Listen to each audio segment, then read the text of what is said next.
Hola, el día de hoy vamos a hablar sobre la enfermedad de Chagas. Vamos a comenzar con las generalidades. En esta primera diapositiva podemos ver que el agente causal de la enfermedad de Chagas es un parásito llamado Trypanosoma cruzi. Se trata de un protozoario hemoflagelado. Cuando decimos protozoario nos referimos a un microorganismo unicelular, es decir, que está formado por una sola célula. Y hemoflagelado significa dos cosas, que vive en la sangre de hemo y posee un flagelo, una especie de colita que le va a permitir moverse. Este parásito se transmite por la picadura de insectos hematófagos, es decir, insectos que se alimentan de sangre. En este caso, los insectos vectores, que son los triatominos, conocidos popularmente como chinches besuconas o vinchucas, reciben ese nombre porque suelen picar de la cara, cerca de la cara, sobre todo alrededor de la boca y de los ojos. Cuando esta persona está durmiendo, sobre todo el Trypanosoma cruzi produce la enfermedad de Chagas, tanto en el ser humano como en otros mamíferos. Por eso se le considera una zoonosis parasitaria. Es una enfermedad que se comparte entre animales y humanos. La transmisión principal es característica. El triatomino pica a una persona, pero el parásito no entra con la saliva, como en otros vectores, sino a través de las heces del insecto. Este insecto se alimenta y suele defecar cerca de la picadura. Esas heces contienen formas infectantes del parásito. Cuando la persona se rasca y por el picor arrastra las heces hacia la piel lesionada o hacia las mucosas como la conjuntiva y el parásito entra al microorganismo. El parásito puede localizarse tanto en la sangre como en los tejidos y tiene especial afinidad por el músculo, sobre todo por el músculo cardíaco, aunque sin entrar aquí ya tiene detalles clínicos.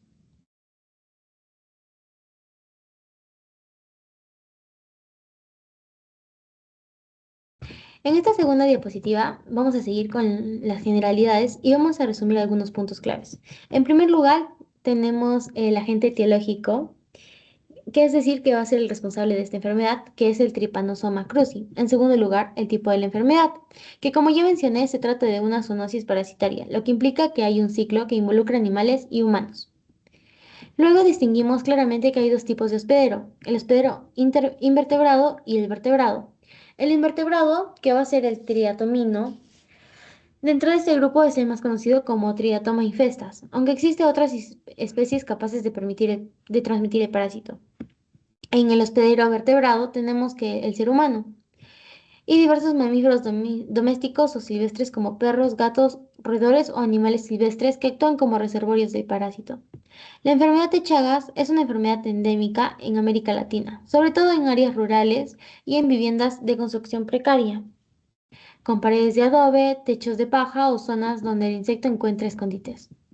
No voy a profundizar en cuanto a la epidemiología porque lo vamos a hablar más adelante, solo resaltar que por su carácter crónico y por sus diversas formas de transmisión se considera un problema importante en la salud pública en nuestra región. Aquí podemos ver mejor la morfología externa, que en la parte anterior se distinguen las antenas, las que sirven para orientarse y detectar al hospedero. Tiene una cabeza alargada, con un aparato bucal en forma de probóscide o rostro, que funciona como una especie de aguja adaptada para perforar la piel y chupar la sangre.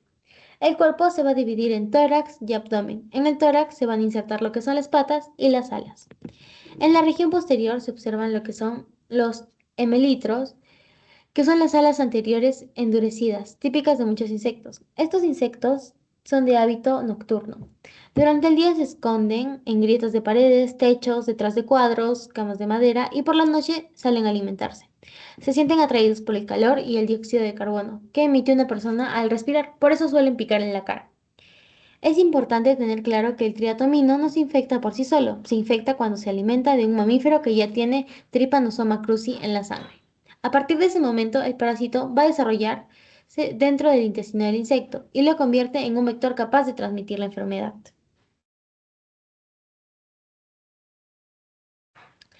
Ahora vamos a hablar sobre la morfología y las formas evolutivas. Pasando a la morfología, el Trypanosoma cruzi presenta tres formas evolutivas principales a lo largo de su ciclo que se van a mostrar en esta diapositiva, que es el amastigote, el epimastigote y el tripomastigote. En este esquema vemos cómo cada forma se asocia a un lugar diferente. El amastigote se encuentra dentro de las células del hospedero vertebrado, por ejemplo, en el músculo cardíaco. El epimastigote se desarrolla en el intestino del triatomino, donde se multiplica. Y el tripomastigote se encuentra en la sangre del hospedero vertebrado y también como forma infectante de las heces del insecto. Cada una de estas formas tiene una estructura particular y una función específica. Algunas están diseñadas para multiplicarse, otras para desplazarse en la sangre y otras para infectar al siguiente hospedero.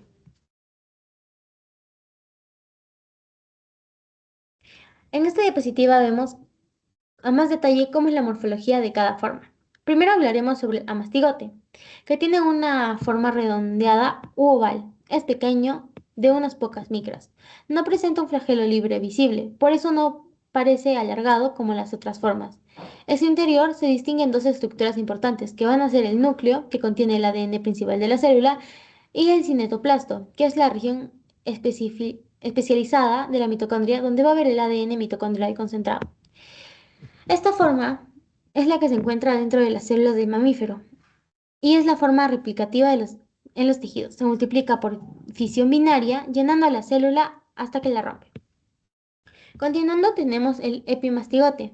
Aquí ya vamos a ver una forma más alargada, tipo gusano. Esta tiene un flagelo y una membrana ondulante más corta. El detalle clave es la posición del cinetoplasto, donde se va a ubicar por la parte de adelante del núcleo, hacia la parte media del cuerpo.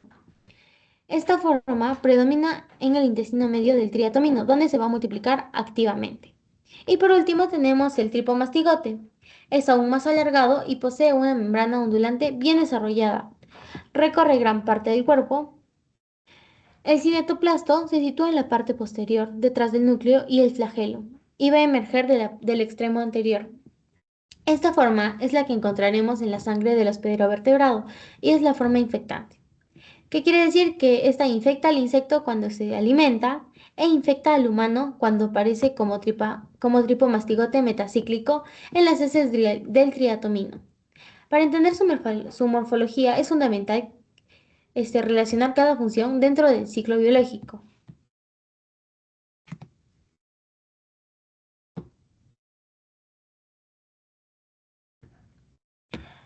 Este va a ser un ciclo heteroxeno, es decir, que va a requerir de dos hospederos, que va a ser el mamífero en este caso y el triatomino. En el humano, como bien vamos a saber que es el hospedero vertebrado, el proceso va a iniciar cuando un triatomino infectado pica a una persona y defeca cerca del sitio de la picadura.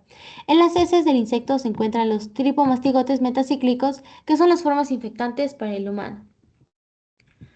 Por el rascado y por el frotado, estos tripomastigotes van a entrar por la piel erosionada o lesionada, o también por las mucosas.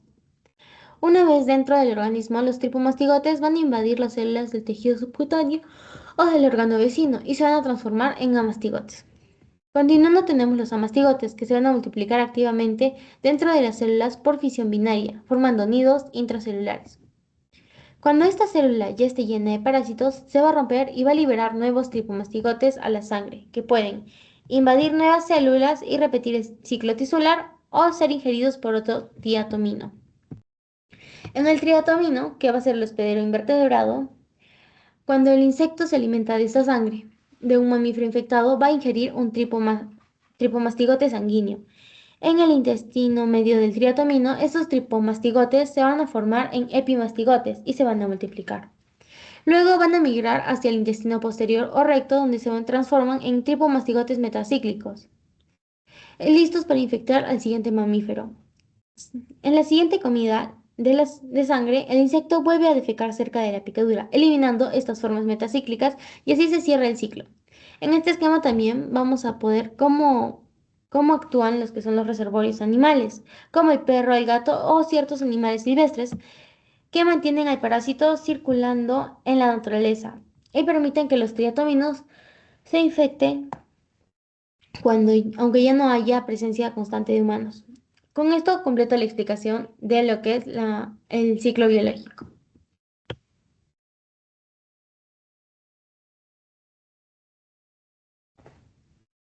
Bueno, ahora vamos a pasar a lo que es la patogénesis de la enfermedad de Chagas. Lo vamos a dividir en dos, en la fase aguda y en la fase crónica.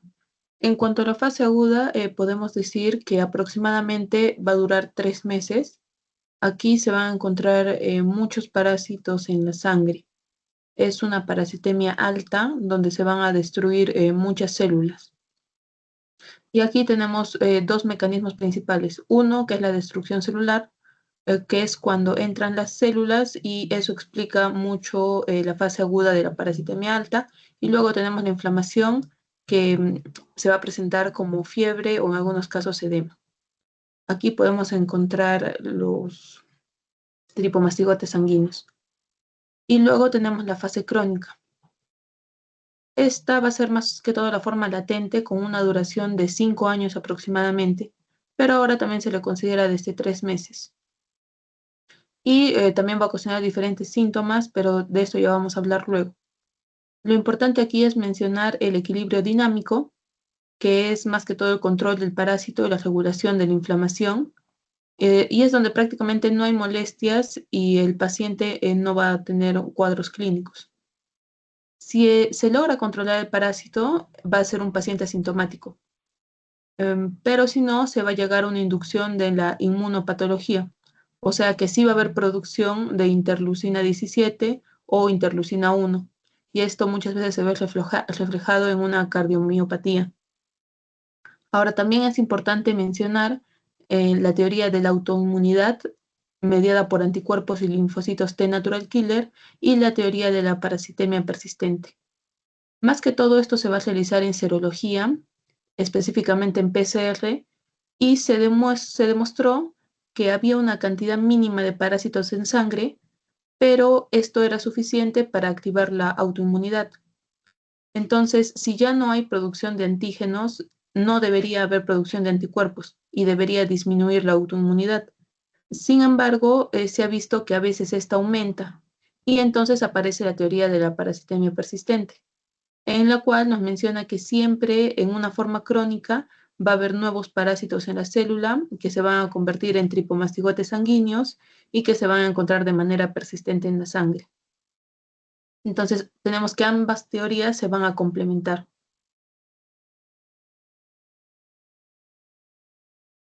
En cuanto a la inmunología TH1 y TH2 del Chagas, tenemos primero a la TH1. Aquí se destruye más que todos los parásitos intracelulares. Se produce lo que es el factor de necrosis tumoral y también el interferón gamma. Esto va a hacer que se produce óxido nítrico sintetasa y va a matar al parásito, siempre y cuando ocurra una diferenciación.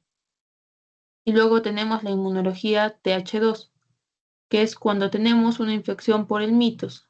Por ejemplo, digamos que hay un cambio de TH0 a TH2 y se va a producir necrosis. Y esto también va a matar a los parásitos, pero no va a funcionar contra parásitos intracelulares como el T. cruzi. Luego tenemos otras dos formas que pueden ser la TH3 o también la TH17. La TH3 es más que todo cuando el tipo de respuesta va a ser una reguladora. Puede llegar a producirse daño tisular y puede aparecer la enfermedad. En cambio, la TH17 es cuando se diferencia por medio de la interleucina 6 a la línea TH17. Aquí vamos a encontrar ambas interleucinas, la 1 y la 17, y se va a producir destrucción, pero no solamente del parásito, sino que también de los tejidos del hospedero, y se va a producir toda una serie de fenómenos inmunopatológicos para la alteración y la producción de la enfermedad. Entonces va a haber un daño propio, se va a producir daño sobre las células endoteliales y también nerviosas. Luego podemos mencionar que en la enfermedad de Chagas todo esto se va a producir, pero hay fenómenos de autoinmunidad que también van a explicar la enfermedad en la fase crónica, sobre todo porque en la fase aguda se explica por la muerte de las células gracias a la producción del parásito. Y también podemos decir que las personas van a reaccionar de manera diferente, depende si es TH1 o TH2. ¿Y de qué depende esto? También puede depender de lo que es la variabilidad genética. Aproximadamente de cada 100 personas infectadas, solo el 10 o el 20% van a desarrollar una enfermedad clínica. Y esto puede ser por diversas causas. Puede ser por la variación del parásito, donde entran las cepas y los clones con una distinta virulencia o tropismo. Luego también puede ser la variación del huésped. Justo entra aquí el tipo de respuesta inmune, lo que puede favorecer la inmunopatología. Como resultado, vamos a tener las diferentes formas clínicas y también la gravedad variable a nivel individual y regional. En cuanto a los métodos bioquímicos, tenemos a lo que son los simodemas. Más que todo, son las variantes bioquímicas o los perfiles enzimáticos. Estos se van a detectar por métodos bioquímicos que van a distinguir las poblaciones del Trypanosoma cruzi. Entre los principales hallazgos tenemos el simodema 1, que está asociado a una ausencia de síntomas cardíacos. Luego el simodema 2, que está vinculado a una enfermedad cardíaca y en algunos casos a un compromiso digestivo. Y el simodema 3 está vinculado más a lo que son animales silvestres. ¿Por qué esto es útil para nosotros? Primero, porque va a ser el primer indicador de que existen subpoblaciones con comportamientos patogénicos distintos. Y en cuanto a sus límites, podemos mencionar que va a existir una clasificación incompleta entre regiones y no va a predecir por sí sola el curso clínico en todos los pacientes. Luego tenemos a lo que es el polimorfismo en el ADN del quinetoplasto por el qDNA. Pero, ¿qué es el qDNA? Es una estructura con abundante ADN en el quinetoplasto y está compuesto por minicírculos y maxicírculos. Esto se estudia a través de restricción y de PCR. Esto nos va a dar variaciones en tamaño y patrones de fragmentos. Las claves de la clasificación son los esquizodemas o minicírculos, que son patrones derivados del análisis de estos mismos y son útiles para discriminar cepas finamente. Y los kinetodemos, que son los maxicírculos. Estos patrones van a ayudar a diferenciar linajes más amplios. En cuanto a sus fortalezas, estos nos van a dar una alta resolución para detectar lo que es la diversidad genética y va a permitir el rastreo epidemiológico y una comparación en regiones. Los límites son que estas asociaciones no son 100% predictivas y la clínica depende también del huésped y de la carga del parásito. Por último, tenemos lo que son los clones y los linajes. En este caso los dividimos en dos, TC1 y TC2. El TC1 incluye el simodema 1 con un clonet de 19/20 y este está menos vinculado a la enfermedad grave. Y luego tenemos el TC2 que incluye el simodema 2 con un clonet de 33/39 y este está más relacionado con formas clínicas severas como son las cardíacas y las digestivas. ¿Pero qué nos aportan los linajes? Primero, nos aportan el tropismo tisular, es decir, que algunos linajes muestran afinidad por, digamos, miocardio, entonces vamos a tener una cardiomiopatía chagásica, y otros van a estar más predispuestos a los plexos entéricos, y esto nos va a dar lo que son las megavísceras. Y el segundo punto es la virulencia y la persistencia. Esto nos va a permitir ver la capacidad distinta para mantener una parasitemia mínima y así evadir inmunidad, y esto va a favorecer la cronicidad. La limitación clave en este caso es que aún con estas agrupaciones, la clasificación nunca va a llegar a ser del 100% efectiva. Es decir, que para la forma clínica individual se va a tener que reforzar la inmunidad del huésped y la parasitemia persistente con estos determinantes.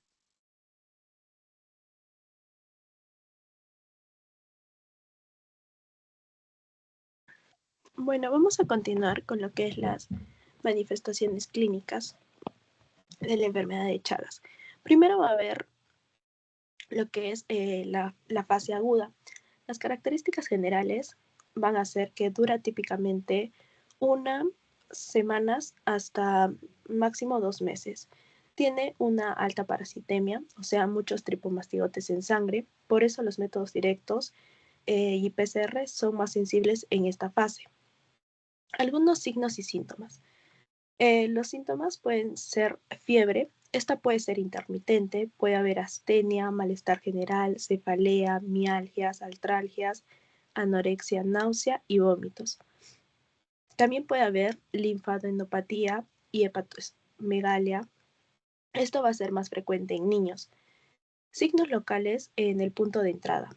Va a haber un chagoma, que es un nódulo inflamatorio subcutáneo, y el signo de Romaña, que es el edema palpebral unilateral, que es la hinchazón del párpado, con una adenopatía cuando la infección entra por la conjuntiva. Considerado clásico, sobre todo infección por contacto ocular. También puede haber lo que es las manchas cutáneas, algunas complicaciones en la enfermedad de Chagas aguda. Estas son menos frecuentes, pero pueden ser graves. Puede ser la miengoencefalitis aguda. Esto es más en lactantes o inmunosuprimidos. También puede haber lo que es la miocarditis aguda, que son arritmias, insuficiencia cardíaca aguda, shock. Esto puede llevar a una muerte súbita cuando es en casos severos.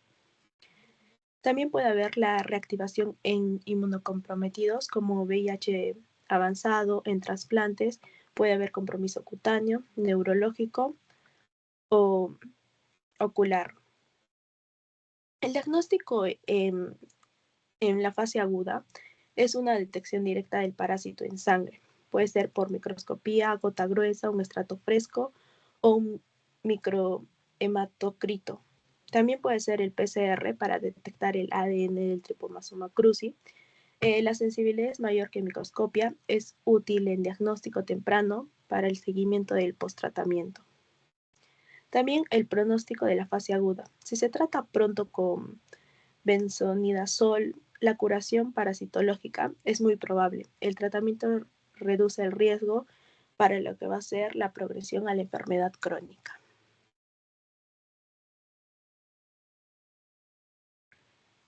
Siguiente.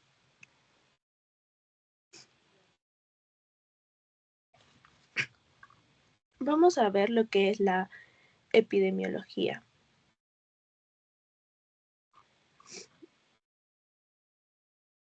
La epidemiología global, el áreas endémicas. El Chaga es endémico en 21 países de América, desde el sur de Estados Unidos hasta el sur de Argentina y Chile. Pero la carga principal se va a concentrar en lo que es América Latina.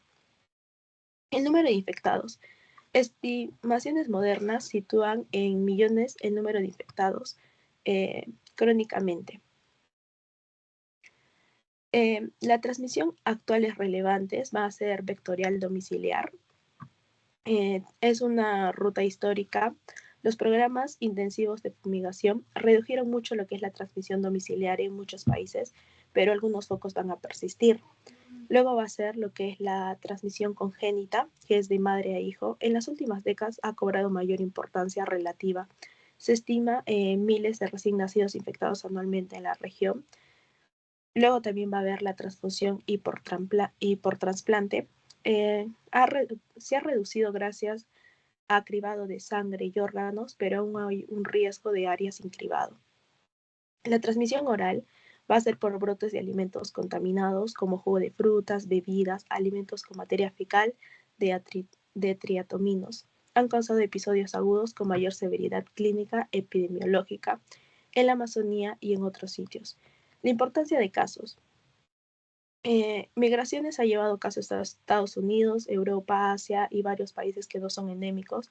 Esto deben vigilar donaciones y embarazadas procedentes de zonas endémicas. Las tendencias globales recientes mejoran el control vectorial y transfusional en varias naciones, ha reducido la incidencia de nuevas infecciones vectoriales domiciliarias. Hay un aumento relativo y visibilidad de la transmisión congénita. La epidemiología de la enfermedad de Chagas en Perú. Los vectores presentes en Perú van a ser el Triatom infest, históricamente importante en la región sur, que va a ser Arequipa, Tacna y Moquegua.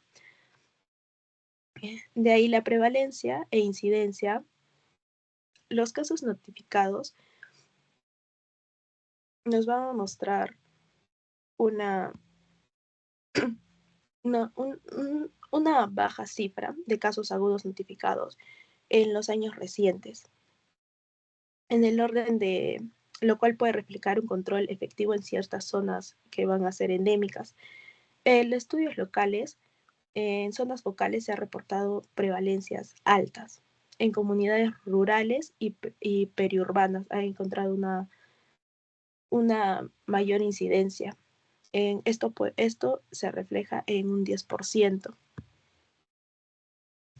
Luego, la transmisión congénica y donaciones de sangre, documentada en el Perú, estudios han demostrado una cero prevalencia en embarazadas y casos de transmisión vertical confirmados. La atención prenatal con cribado en áreas de riesgo va a ser clave. Y en sangre y trasplantes, el cribado de donantes ha reducido la transmisión transfusional. Sin embargo, en donaciones no cribadas o movilizaciones de personas de zonas endémicas a bancos de sangre sin una prueba del riesgo persistente, puede que implemente la infección. En Arequipa se documentó algunos casos de triatomifes en zonas periurbanas y urbanas. Esto muestra la capacidad del vector para adaptarse en entornos urbanos y la necesidad de vigilancia fuera de las áreas rurales. Siguiente. Luego vamos a hablar de la enfermedad de Chagas en caso crónico.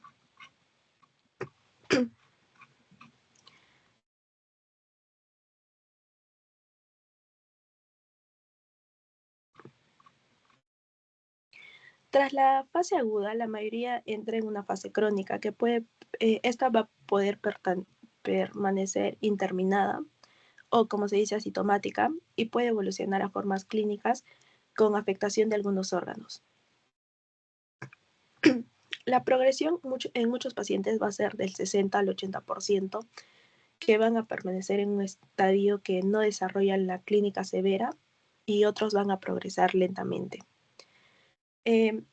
La forma clínica va a ser puede estar presente una cardiomopatía chagásica crónica. La evolución puede ser de años a décadas tras la infección. Aproximadamente el 20 o 30% de infectados crónicos desarrollan la enfermedad cardíaca clínica con el tiempo. Las patologías pueden ser una arritmia, bloqueos de conducción, bloqueos que pueden precisar marcapasos, una disfunción ventricular dilatada, un tromboembolismo, que esto puede llevar a muertes súbitas. Los hallazgos van a ser con un EKG y el manejo va a ser una terapia estándar de insuficiencia cardíaca. En formas digestivas causa daños por el sistema nervioso entérico, por los ganglios y por el plexo. Va a haber un megaesófago y también puede haber un megacolon que se va a ver con un estreñimiento severo crónico por una distensión abdominal y va a haber una impactación fecal, va a haber dolor y va a requerir un manejo clínico. También va a haber un compromiso neurológico y reactivaciones. Esto va a ser en pacientes inmunodeprimidos. Puede existir reactivación con lesiones neurológicas como una miengocefalitis. Estas reactivaciones son emergencias médicas y requieren un diagnóstico por PCR directo y un tratamiento antiparasitario con urgencia. Siguiente. De ahí vamos a tener lo que es la prevención. El programa de prevención del Chagas va a ser mantener limpio y ordenado el interior de la vivienda, cambiar de lugar la ropa, cajas, alimentos, por lo menos lo que va a ser 4 veces al año. También va a ser mejoras en la vivienda, reparaciones de paredes, eliminación de grietas y refugios donde se esconden los chinches y pisos y techos mejorados, uso de material menos propenso a alojar vectores. También va a ser una higiene ambiental, una limpieza peridomiciliaria, almacenamiento adecuado de leña y materiales de control animal doméstico, que estos puedan atraer vectores. Mosquiteros y insecticidas de uso doméstico, uso de mosquiteros o barreras físicas. El control químico debe ser parte de programas de fumigación y dirigidos y supervisados. Siguiente. El diagnóstico. Va a haber lo que es el diagnóstico de laboratorio, que es examen directo de sangre fresca. Esto va a ser más específico cuando es en fase aguda. Luego va a haber un extendido coloreado. También va a haber lo que es una gota gruesa, microhematocrito, también va a ser lo que es el método de Strahm, que es el 95% de sensibilidad. Esto va a ser en la fase final de la etapa aguda. Luego va a haber un senodiagnóstico. Esto es un diagnóstico de la etapa aguda crónica. El diagnóstico parasitológico indirecto es el diagnóstico inmunológico que pesquisa los anticuerpos en el presunto infectado. También va a haber la serología por ELISA con el ensayo de inmunoblaster ligando enzimas. También va a haber lo que es la inmunofluorescencia indirecta, que es reacción indirecta de anticuerpos fluorescentes. También va a ser lo que es la hemaglutinación indirecta. Luego va a haber lo que es la fijación de complementos o reacción de manchado. Y lo que es la PCR, la reacción en cadena por enzima de polimerasa. Siguiente. El tratamiento. El tratamiento, ¿cuál es el objetivo del tratamiento? Va a ser eliminar o reducir la parasitemia, disminuir la progresión y poder tratar reactivaciones como inmunosuprimidos. Los fármacos de elección va a ser el benznidazol, que es el fármaco de primera línea en muchos protocolos. En la dosis en adulto habitualmente es de 5 a 7 miligramos en dosis de 2 y en niños en dosis más altas por kilogramos y la tolerancia suele ser mejor. Dosis y duración en pediatra van a estar adaptadas a la edad y al peso. En contraindicaciones va a ser en embarazadas. Algunos efectos adversos va a ser la dermatitis, el prurito, la fiebre, la anorexia. Puede también haber náuseas, vómitos y una neuropatía periférica y en algunos casos puede haber lo que es una leucopenia, aunque es muy raro. También va a ser lo que es el nifurtimox. Esta va a ser alternativa. La dosis en adultos es de 8 a 10 hasta 15 miligramos por kilogramo por día. Esto se va a dividir de 2 a 3 tomas. En pediatra va a ser aprobado por uso pediátrico. En neonatos y en contraindicaciones va a estar el embarazo. Siguiente. Y eso sería todo por la exposición del día de hoy. Muchas gracias.